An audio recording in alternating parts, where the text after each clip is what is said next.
Right now, the search is on in Northern Virginia for a prisoner escapee. Good morning, I'm Miranda Khan, and this story tops your Newsmax Now update. The inmate apparently broke free from a security guard at a Falls Church hospital around 3 o'clock this morning. He then grabbed a gun and took off. Police say he's still wearing his hospital gown, and there are reports that he may have stolen a car. The lockdown at the hospital has now been lifted. Indiana lawmakers are working on ways to calm down the firestorm over its religious freedom law. Republicans are now talking about adding language to the law that would make it clear that it does not allow discrimination against gays and lesbians. What we had hoped for with the bill was a message of inclusion of all religious beliefs. What instead has come out is a message of exclusion, and that was not the intent. The law signed last week prohibits any state laws that burden a person's ability to follow his or her religious beliefs.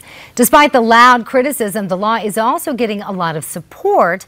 Possible presidential candidates Jeb Bush, Marco Rubio, and Dr. Ben Carson have all come out in support of that law. Carson calls the law nothing less than, quote, vital.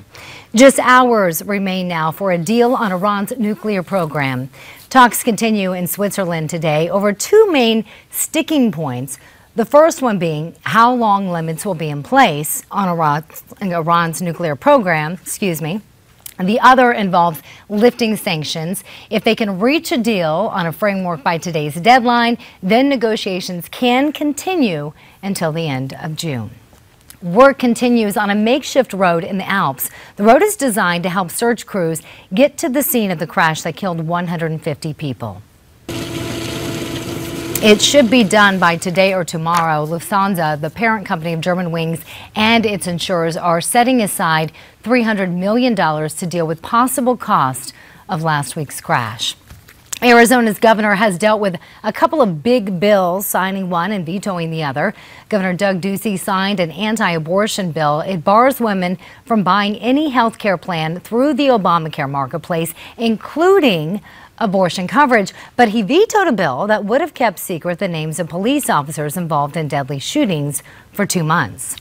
Governor Ducey called the bill well-intentioned, but says it falls short of protecting officers.